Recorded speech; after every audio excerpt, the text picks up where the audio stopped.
I started today's sermon because saying that we know the importance of silence. And indeed, in All Souls, we use silence, moments of silence in our prayers. And it is a tradition that I would like to see us doing a little bit more often. Not just perhaps at the remembrance service or other times of remembrance throughout the year, but as a staple part of our weekly worship. Because as I mentioned earlier on, silence can often be seen as a weakness. So whenever you don't know what to say, you can think of it as an emptiness whenever you've nothing left to say. But as I alluded to earlier on, it's at that time of quiet that perhaps we should really be using silence to listen to what our soul is saying to us. Because it's at that moment that we can really understand ourselves, really meet ourselves in the middle, and in so doing, have a closer walk with God. The Psalms tell us, "Be still and know that I am God." That stillness shouldn't be passive, but should be an act of active trust, a kind of surrender, I suppose. And it's in that quiet moment of faith that hopefully God is working even whenever we cannot see it or indeed hear it. We learn in the Bible that we are fearfully and wonderfully made. In the silence of the womb, where life begins. If we think of the Easter story, in the silence of the tomb, resurrection stirred. And as I've mentioned here in this very sanctuary, in the silence of our prayers, we too have our moment with the divine.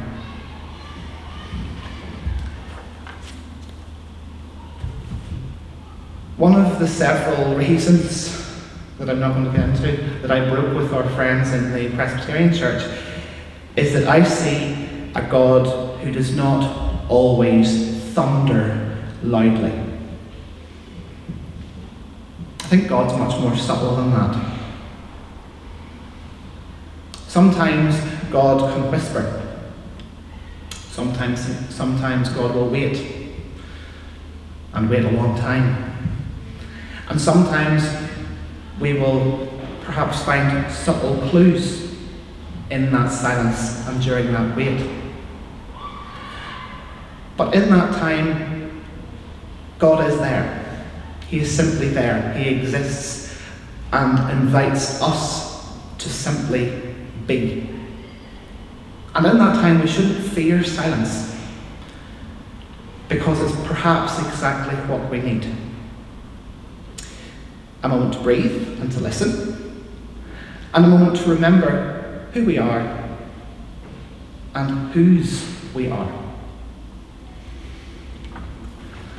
And if we go deeper,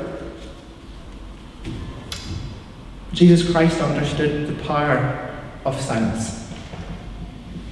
In the Gospels we read that he often withdrew to a quiet place to pray. Like for some of us, silence was, I suppose, a sense of sanctuary and a sense where strength could be built up for the mission and the work that he needed to do. On the cross, at his final moments, Jesus spoke a few words, but the silence and the influence have thundered through history. Before Pilate, he remained silent, as it says in Matthew 27 and 14. Jesus made no reply, not even to a single charge. He didn't go on to defend himself with words. And some see that silence as a fulfillment of prophecy that was written in Isaiah, saying that he was oppressed and afflicted, yet he opened not his mouth. Others see it as an expression of innocence, based on groundless accusations. I think I see it as a moment of humility. Sometimes silence is better than asserting your own sense of being right. And admittedly, that's not one of my own strongest suits. Similarly, as I read in Ecclesiastes earlier on, there is a time to keep silence and a time to speak. Referring, of course, to the importance of knowing when to speak your mind, but also when to hold your peace, sit up, listen up, and button up. And if we want a third example,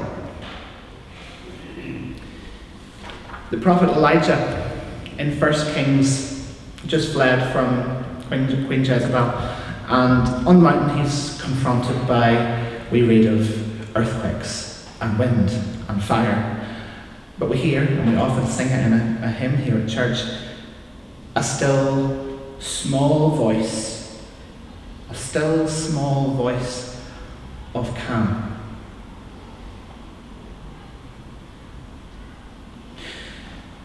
God often speaks to us in that small voice of calm, in our moments of silence. His work and communication are not always accompanied by overwhelming manifestations of power, but instead can be found in unexpected places. So what do we need to do? To all of us I say, we need to learn to listen. And we need to learn to express through our actions. Just like in drama, we teach that a smile, a raised eyebrow, a gesture of your hands, or a pause can say more than a paragraph. So I say, let's honour this sense of silence. Let us remember Marcel Marceau, who used silence to save. And let us reflect on Jesus, who used silence to redeem. And let us ask ourselves, when is it time to speak? And when is it time to be still and let God speak through us? Let us here in All Souls be people of quiet strength, with lives that speak louder than words. Let us choose action over talk, and let us be Christ-like, individuals who walk and who serve, often without the fanfare. Let us not be afraid of silence. Let us embrace it as a space where God can move, where truth can settle, and where faith can speak volumes. Amen.